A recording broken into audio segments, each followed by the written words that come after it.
Hello friend, today we are discuss about remaining part of mathematical logic part number 6. These are the last part of the mathematical logic topic. Okay. So next point, application of logic to switching circuit. In this point circuit diagrams are given. Okay. So first point, switch. A switch is two-state device used to control the flow of current in circuit. We shall denote the switches by letter S, S1, S2, S3, etc. Okay. These are the diagrams of the switches, battery, switch, lamp. Okay.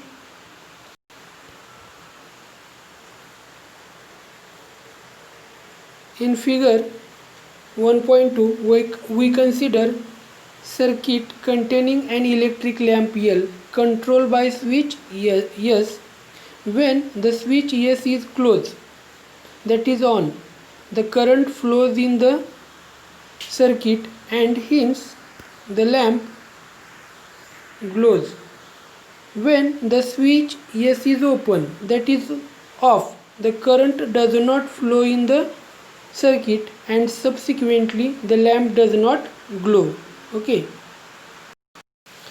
these are the two situations. Okay, so in an input output table we represent 1 when the state of the switch is on. म्हणजे switch on असेल तर value आपण 1 consider करणार आहे and 0 when the switch is off. Okay, means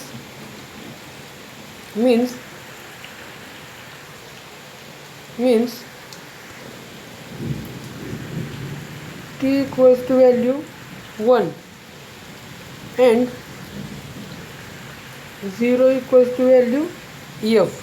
Okay. The next point, two switches in series.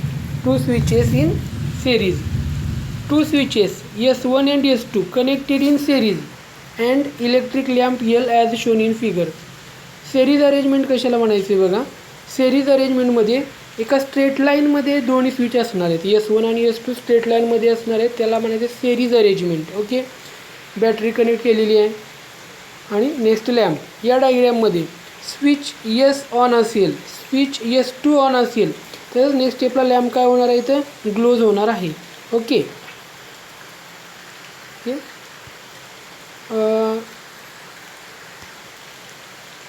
P, let P denotes the switch S1.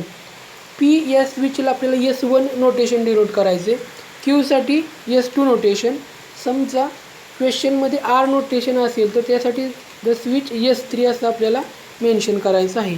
L means काय, the lamp L, the lamp capital L. Okay, input output switching table for P and Q. हा जो symbol आहे इथला तो कोणता symbol आहे, अँडचा symbol आहे. Okay, अँडचं आपण ट्रूथ टेबल ऑलरेडी पाहिलेला आहे, त्याचप्रमाणे हा टेबल आहे. चेंज ओनली काय याच्यामध्ये. ओके, बघा लक्षात घ्या, P आणि Q एंट्री कॉलममधले एंट्री फिक्स आहेत, फक्त चेंज काय याच्यामध्ये आपल्याला T इक्वल्स टू व्हॅल्यू 1 आणि F equals to value 0 consider केलेली आहे आणि त्यानुसार हा ट्रूथ टेबल आहे. सिमिलर टू अँडचा जो आपण ट्रूथ टेबल बघितला त्याचप्रमाणे हा स्विचिंगमध्ये पण आपण ट्रूथ टेबल काय करतोय, यूज करतोय. ओके, नेक्स्ट पॉईंट बघा, टू स्विचेस इन पॅरलल. आता इथं पहिला जो पॉईंट आहे तो टू स्विचेस इन सिरीज. एका स्ट्रेट लाईनमध्ये जर स्विच असेल त्याला सिरीज म्हणतो. आता कोणता पॉईंट पाहतोय आपण इथं, two switches in parallel.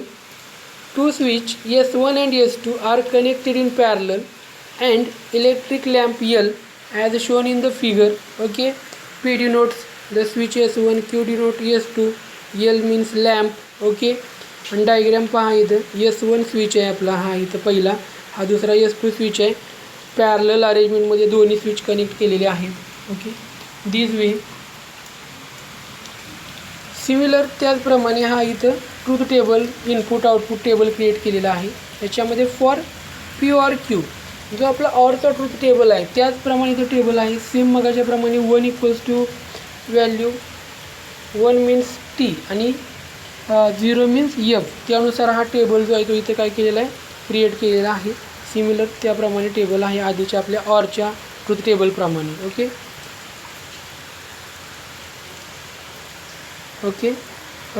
Question पहा सर्वांनी इथं. Express the following circuit in the symbolic form of logic and write the input output table. Question पुन्हा एकदा. Express the following circuit in the symbolic form म्हणजे आपल्याला जे सर्किट दिले त्या सिम्बॉलिक फॉर्म आपल्याला क्रिएट करायचं आहे आणि and write the input output table आणि त्याचा काय करायचं आपल्याला टेबल जे स्टेटमेंट येणार आहे सिम्बॉलिक फॉर्मचं त्याचा आपल्याला टेबल क्रिएट करायचं आहे. ओके डायग्रॅम दिलेली आहे. लेट पी म्हणजे काय the switch S1 is close. आपण द स्विच S1 मेन्शन केला चालते किंवा the switch S1 is close. त्याचप्रमाणे S2 म्हणजे काय बघा Q the switch S2 is काय क्लोज. त्याचप्रमाणे R the switch S3 is close and L means the lamp L close. Symbolic form of the given circuit is. आता बघा S1 switch हा पहिला आणि हे दुसरी पॅरलल अरेंजमेंट आहे म्हणजे याच्यामध्ये सिम्बॉल कोणतं येणार आहे आपल्या इथं ऑर. ऑलरेडी इथं पी ऑर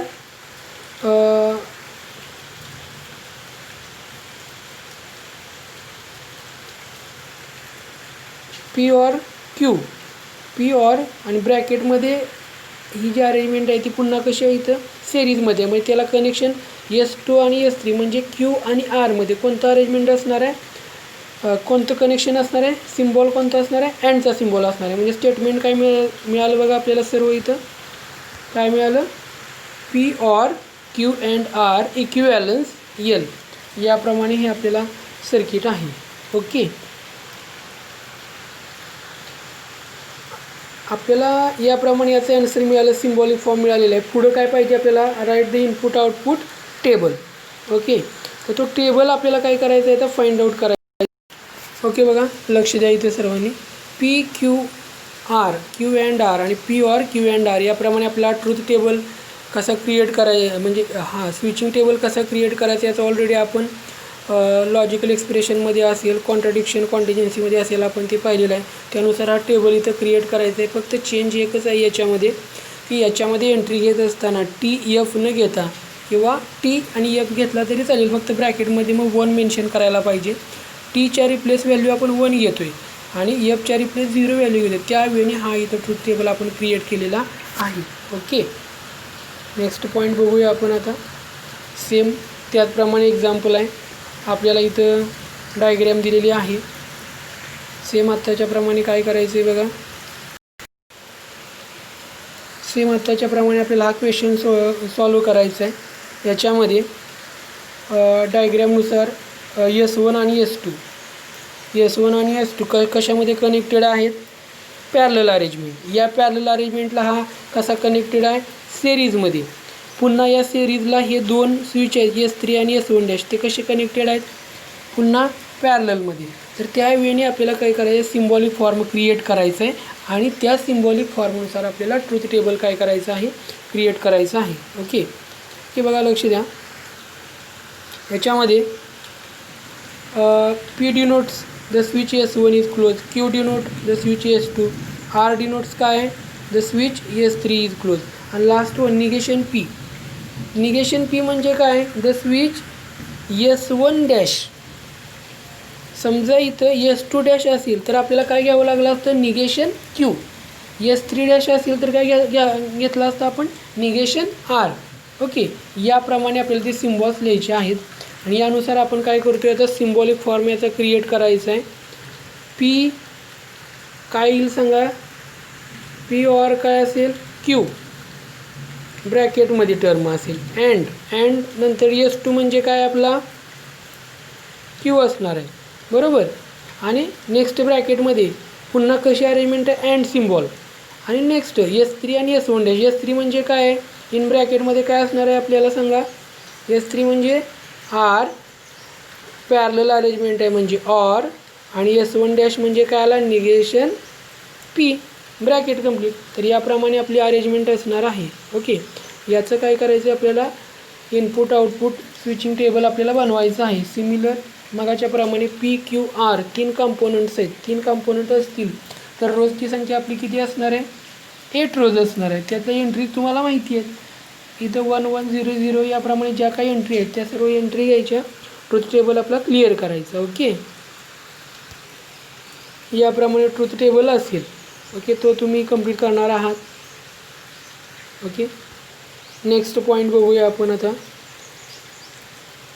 पॉईंट बघा, construct switching circuit for the following statement. आता आपल्याला इथं ऑलरेडी सिम्बॉलिक फॉर्म दिला आहे आणि याच्यावरून आपल्याला काय करायचं आहे? डायग्रॅम फाइंड आउट करायची आहे. तर निगेशन P म्हणजे कोणता स्विच असणार आहे? S1 dash. Q म्हणजे S2. तर ओळीने आपण P म्हणजे the switch S1 is close, S2 is close. Negation P म्हणजे S1 डॅश आला. R साठी कोणता स्विच आहे? S3 आहे. आणि निगेशन R म्हणजे the switch S3 dash is close. याप्रमाणे आपण ही बेसिक इन्फॉर्मेशन लिहिली सर्व. आणि या रिलेटेडनुसार आपल्याला आता ही डायग्रॅम काय करायची आहे? कंप्लीट करायची आहे. बघा आता first point negation P and काय Q. निगेशन P म्हणजे विच पॉईंट आला? S1 dash. आणि अरेंजमेंट कशाने कनेक्ट केलं आहे? सेरीज म्हणजे एका लाईनीमध्ये असणार आहेत दोन्ही. ओके, कनेक्ट केला. S1 डॅश आणि S2 आपण डिनोट केला. ऑर नेक्स्ट सिम्बॉल कोणता आहे? ऑर म्हणजे कोणती अरेंजमेंट आहे? पॅरलल. म्हणून नेक्स्ट टाईमला हा सेकंड इथं घेतलं बघा. P and negation R. P म्हणजे S1, निगेशन R म्हणजे S3 डॅश. तर याप्रमाणे सर्किट डायग्रॅम, याप्रमाणे डायरेक्शन मेन्शन करणं महत्त्वाचं आहे. इथं बॅटरी आणि हा लॅम्प. तर याप्रमाणे हा क्वेश्चन आहे. 2 to 3 मार्क्स या क्वेश्चनसाठी वेटेज आहेत. ओके, नेक्स्ट क्वेश्चन बघूया आपण. बघा, find the symbolic form of the following switching circuit, construct it switching table and interpret your result. 3 मार्कचा क्वेश्चन आहे. सिमिलर जो रिमेनिंग क्वेश्चन सॉल्व केलेला आहे आपण त्याचप्रमाणे क्वेश्चन आहे. डायग्रॅम पहा सर्वांनी याच्यामध्ये. इथं डायग्रॅममध्ये S1 S2 S1 डॅश आणि S2 डॅश म्हणजे PQ हे दोनच कंपोनंट आहेत. आपल्याला काय करायचं आहे? सिम्बॉलिक फॉर्म क्रिएट करायचं आहे, स्विचिंग टेबल तयार करायचं आहे. 2 कंपोनंट आहेत P आणि Q, ओनली 2 कंपोनंट असतील तर किती रोज मिळणार आहेत आपल्याला? ओनली 4 रोज. ओके, PQR असते तर किती घेतले त्या? 8 रोज. आता इथं फक्त 2च कंपोनंट आहेत P आणि Q, त्यामुळे फक्त 4 रोज असतील आणि त्यानुसार आपण त्याचा टेबल क्रिएट करणार आहे. सिमिलर मगाच्या प्रमाणे P denotes, Q denotes, negation P negation Q आपण इथे मेन्शन केलेलं आहे. ओके, या बेसवरती आपल्याला काय करायचं आहे? नेक्स्ट सिम्बॉलिक फॉर्म मांडायचं आहे. काय सिम्बॉलिक फॉर्म सांगा? सिम्बॉलिक फॉर्म काय? S1 S2. S म्हणजे काय? S1 म्हणजे काय आहे? P. S2 म्हणजे काय आहे? Q आहे. अरेंजमेंट कोणती आहे? सिरीज का पॅरलल आहे? पॅरलल आहे. पॅरलल असेल तर काय येणार? P or Q bracket. आणि S1 डॅश म्हणजे काय आलं? निगेशन P आणि सिरीजमध्ये म्हणजे पुढचा अँड निगेशन Q. अशी आपली अरेंजमेंट असणार आहे. बरोबर आहे का? त्याचं आपल्याला स्विचिंग टेबल बनवायचं आहे. आणि इंटरप्रिट युअर रिझल्ट, तुम्हाला त्या टेबल कंप्लीट झाल्यानंतर जो लास्टच्या कॉलममध्ये एंट्री आहे त्याच्यावरती तुम्हाला एक मेन्शन करायचं, एक सिंगल 1 or 2 लाईन्समध्ये. ओके, हे बघा, लक्ष द्या इकडे. हे द सिम्बॉलिक फॉर्ममध्ये गिवन स्विचिंग सर्किट. दिलेल्या डायग्रॅमचा सिम्बॉलिक फॉर्म आपण आता तुम्हाला सांगितलेला त्यानुसार. Okay, P or Q and negation P and negation Q switching table. Okay, आणि since the final column is always F, this circuit represent, कोणतं रिप्रेझेंट करते? ऑल एंट्री F असेल तर कॉन्ट्रॅडिक्शन, ऑल एंट्री T असेल तर टोटोलॉजी, ऑल एंट्री लास्टच्या कॉलममध्ये TF वगैरे any असेल तर contingency.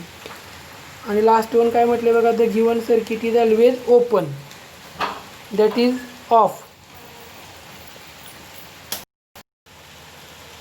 Okay, the given circuit is always open, that is of. Okay, this is the result. Next, obtain the logical expression of the following. Draw the corresponding switching circuit. Question काय आहे बघा, obtain the logical expression of the following. म्हणजे याचं काय करायचं आहे, जे आपल्याला स्टेटमेंट दिलं याच्यामध्ये युजिंग लॉज स्टेटमेंट जे आहे ते आपल्याला सिम्पलमध्ये कन्वर्ट करायचं. जे लॉज यूज करून सिम्पल आपल्याला कमीत कमी स्विचेसमध्ये याचं कन्वर्ट करायचं आहे. त्यासाठी आपल्याला युजिंग लॉज करायचे आहेत आणि त्यानुसार आपल्याला एक्झाम्पल काय करायचं, सॉल्व करायचे. आणि लास्ट वन जे स्टेटमेंट मिळणार आहे त्याचं काय करायचं, सर्किट डायग्राम आपल्याला फाइंड आउट करायचे आहे. 3 to 4 मार्क्ससाठी क्वेश्चन आपल्याला बोर्डला नंबर ऑफ टाइम्स या टाईप क्वेश्चन विचारलेले आहेत. ओके, आता लक्ष द्या इथे सर्वांनी. ह्याच्यामध्ये फर्स्ट ॲज इट इज लिहिलं आहे स्टेटमेंट. नेक्स्ट स्टेपला काय केलेलं आहे बघा इथे सर्वांनी, डिस्ट्रीब्युटिव्ह लॉ वापरला आहे. आता डिस्ट्रीब्युटिव्ह लॉज का वापरतो आहे आपण, याच्यामध्ये आपल्याला हे लॉज समजून घेण्यासाठी अल्जेब्रा स्टेटमेंटचे जे काही 10 लॉज आहेत, अँडचे ऑरचे, ते सर्व लॉज आपल्याला रिसाईट केले पाहिजेत, व्यवस्थित समजून घेतले पाहिजेत, फुल फॉर्म आणि शॉर्ट फॉर्म. आणि ते आपल्याला स्टेटमेंट पाहिल्यानंतरने अप्लाय करता आले पाहिजेत. काही वेळेस फुल फॉर्म यूज करायचा आहे, काही वेळेस शॉर्ट फॉर्म यूज करायचा आहे. ओके, बघा लक्ष द्या. पहिल्या स्टेपहून ही स्टेप लिहिलेली आहे. याच्यामध्ये काय केलं आहे बघा, बाय डिस्ट्रीब्युटिव्ह लॉ वरती फुल फॉर्म आहे, निगेशन क्यू इथं दोन्ही ठिकाणी दोन्ही ब्रॅकेटमध्ये सेम टाईम आहे, म्हणजे दोन्ही ब्रॅकेटमध्ये रिपीट झालेलं आहे, म्हणून तिथं आपण by distributive law short form लिहिला. नेक्स्ट स्टेपला निगेशन पी ऑर पी म्हणजे कोणता लॉ आहे, कॉम्प्लिमेंट लॉ. कॉम्प्लिमेंट लॉनुसार व्हॅल्यू काय मिळाली आपल्याला इथं, T and negation Q as it is. आता टी अँड निगेशन क्यू म्हणजे कोणता लॉ, नेक्स्ट स्टेपला आयडेंटिटी लॉची व्हॅल्यू काय मिळते नेक्स्ट स्टेपला, निगेशन क्यू. इकडचा जो पार्ट आहे तो ॲज इट इज लिहिलेला आहे. नेक्स्ट स्टेपला negation P and Q or negation Q. हा जो लॉ आहे अँड आहे आणि ब्रॅकेटमध्ये अँड आहे, ब्रॅकेटच्या बाहेर ऑर आहे. इथं पुन्हा युजिंग कोणता लॉ केलेला आहे, डिस्ट्रीब्युटिव्ह लॉ यूज केला, फुल फॉर्म लिहिला, याप्रमाणे स्टेप मिळाली. नेक्स्ट स्टेपला काय आहे बघा, Q or negation Q or असेल तर व्हॅल्यू काय पुटअप करतोय, टी. विच लॉ, कॉम्प्लिमेंट लॉनुसार टी व्हॅल्यू मिळाली. नेक्स्ट स्टेपला ओके, नेक्स्ट स्टेप पहा, negation P or negation Q and T. आता negation P or negation Q ही जी टर्म आहे ती एकच टर्म आहे आपली एवढी, and T. P and T असेल, कोणता लॉ आहे हा, आयडेंटिटी लॉ आहे. P and T equivalence value P मिळते. पी म्हणजे हा टोटल ब्रॅकेट आहे, म्हणजे आपल्याला लास्ट वन आन्सर काय मिळालं बघा, negation P or negation Q by identity law. सर्व विद्यार्थ्यांनी ही लॉजचे एक्झाम्पल हा महत्त्वाचा पॉईंट आहे या लॉजिक टॉपिकमधला. एखादा क्वेश्चन या पॉईंटवरती आला तर एक 3 ते 4 मार्क वेटेज, म्हणजे आपलं 8 मार्काचं 50% वेटेज या लॉजिकल एक्सप्रेशन लॉजसाठी जाते. त्यामुळे लॉज व्यवस्थित सर्वांनी रिसाईट करायचे आहेत, समजून घ्यायचे आहेत आणि काय करायचे, ॲप्लाय करायचे. जी एक्झाम्पल आपण सोडवलेली आहेत ऑलरेडी तीच एक्झाम्पल रिपीट न बघता सोडवण्यासाठी प्रयत्न करा. नेक्स्ट एक्झाम्पल तुम्ही सोडवताना नेमका कोणता लॉ यूज करायचा आहे ते तुम्हाला समजणार आहे. ओके, आता या पॉईंट्समध्ये negation P or negation Q आपल्याला क्वेश्चन काय आहे की सिम्प्लिफाय करा आणि नेक्स्ट स्टेपला काय करायचं आहे, draw the corresponding switching circuit. याचा आपल्याला सर्किट डायग्राम आपल्याला काढायची आहे. निगेशन पी म्हणजे कोणता स्विच आहे, पीसाठी कोणता आहे, S1. निगेशन पी म्हणजे S1 डॅश ऑर आहे, ऑर म्हणजे पॅरलल अरेंजमेंट आली. आणि निगेशन क्यू म्हणजे कोणता आला, S2 डॅश म्हणजे पॅरलल अरेंजमेंटमध्ये आपल्याला डायग्राम दाखवावं लागणार आहे. कशी असणार आहे डायग्राम बघा, given circuit can be express as S1 dash parallel arrangement S2 dash. Okay, आणि याप्रमाणे हे स्विचेस असणार आहेत. तर याप्रमाणे हा जो पॉईंट आहे तो इथं आपला कवर झालेला आहे. लास्टचा जो एक्झरसाइज आहे 1.5 त्या रिलेटेड सेम टाईपचे एक्झाम्पल आपण इथं कवर केलेले आहेत. तुम्ही सर्वांनी एक्झरसाइज 1.5 सोडवायला घ्यायचा आहे आणि तो कंप्लीट करायचा आहे. उद्या सकाळी 11 वाजेपर्यंत सर्वांनी 1.5 कंप्लीट करून माझ्या पर्सनल व्हॉट्सअपला सेंड करायचं आहे. कोणाला काही डाऊट असेल तर त्यांनी लेक्चर पाहिल्यानंतरनी डाऊट विचारावा आणि त्यानुसार कंप्लीशन करायचं आहे.